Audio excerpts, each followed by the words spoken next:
सैफ अली खान हल्ला प्रकरण आरोपीचा दादरमधील आणखी एक सीसीटीव्ही समोर।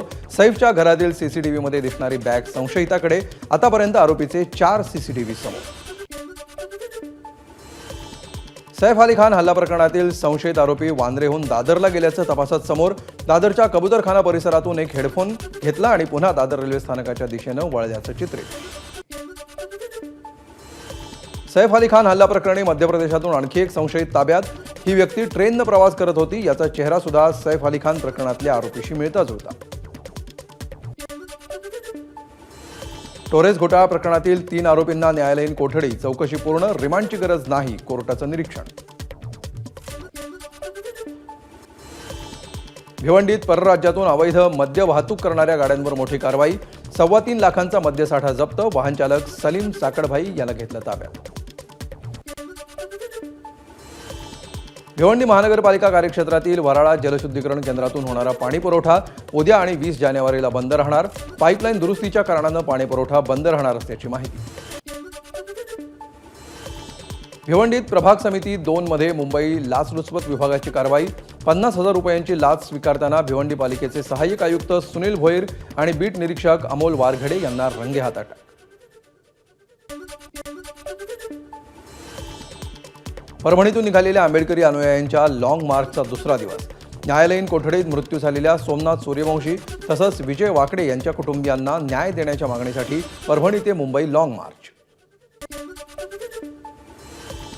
परभणीतील आंदोलनकर्त्यांची सरकार चर्चा करतंय। त्यांच्या जवळपास सर्व मागण्या मान्य केल्या जात आहेत। राज्यमंत्री मेघना बोर्डीकर यांची प्रतिक्रिया।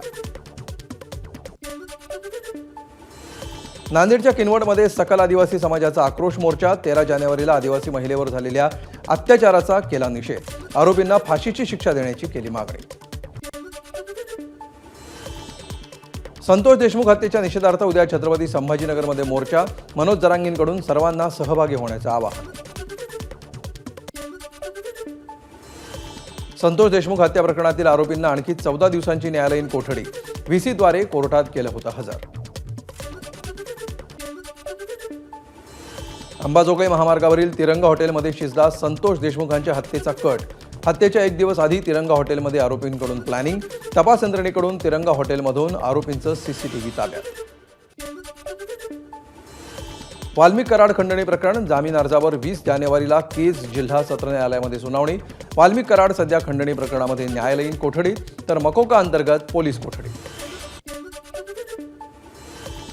पंकजा मुंडे धनंजय मुंडे यांच्या मामी सारंगी देशमुख यांनी घेतली देशमुख कुटुंबियांची भेट। अजितदादांवर माझा विश्वास, ते धनंजय मुंडेंचा राजीनामा घेतील। सारंगी महाजनांचा धनंजय मुंडेंवर निशाणा।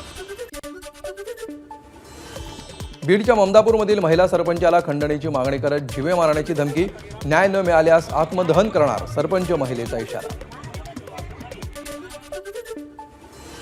अपात्र लाडक्या बहिणींचे पैसे सरकार परत घेणार। महिला आणि बालविकास मंत्री आदिती तटकरेंकडून जाहीर।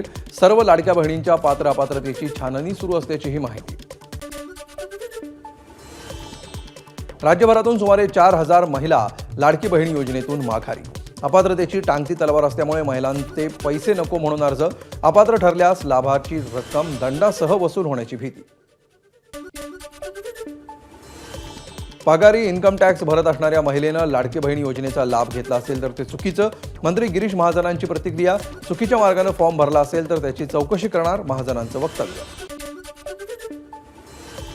अपात्र लाडक्या बहिणींचे पैसे परत घेणार, मग त्या बहिणींनी दिलेली मतं सुद्धा परत देणार का? अमोल कोल्हेंचा सरकारला सवाल।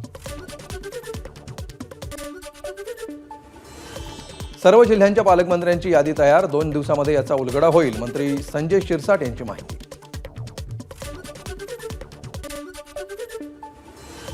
आमदार सतीश चव्हाण यांची शरद पवार पक्षाला सोडचिठ्ठी। अजित पवार आणि सुनील तटकरे यांच्या उपस्थितीत केला राष्ट्रवादीत पक्षप्रवेश। मराठा समाजातील कुठलाही माणूस स्वतःला कुणबी म्हणून घेणार नाही। आम्हाला कुणबी आरक्षण नको। मागासलेला आढळल्यास राज्य सरकारला आरक्षण द्यायचा अधिकार, नारायण राणेंचं वक्तव्य। वाल्मिक कराडच्या दुसऱ्या पत्नीच्या शेतातील सालगड्याचे पगार थकवले। गेल्या 3 ते 4 महिन्यांपासून सालगड्याला पगार नाही। बार्शीमध्ये कराडच्या दुसऱ्या पत्नीची 35 एकर शेती कराडची शेती असल्याचं माहीत नव्हतं, सालगड्याचा दावा। बुलढाण्यात केस गळती झालेल्या नागरिकांनी आपलं औषध घेतल्यास परत केस येऊ शकतात। कोल्हापुरातील इसमाचा दावा, केस गळतीवर उपाय करण्यासाठी नागरिकांनीही केली गर्दी. पुण्यात एटीएमची अदलाबदल आणि पैसे लुबाडण्याचा प्रकार, तिघांना अटक. आरोपींकडून 147 एटीएम जप्त, राजगड पोलिसांची कारवाई. करवीर निवासिनी अंबाबाई मंदिराच्या गरुड मंडपाच्या नूतनीकरणाचं काम तातडीने सुरू करा. जिल्हाधिकारी अमोल एडगे यांच्या सूचना. मनकर्णिका कुंड आणि नगारखान्याचं देखील नूतनीकरण होणार. कोल्हापुरात कंदमुळं आणि औषधी वनस्पतींचं प्रदर्शन.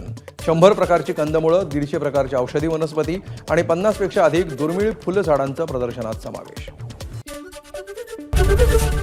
एबीपी माझा, उघडा डोळे बघा नीट.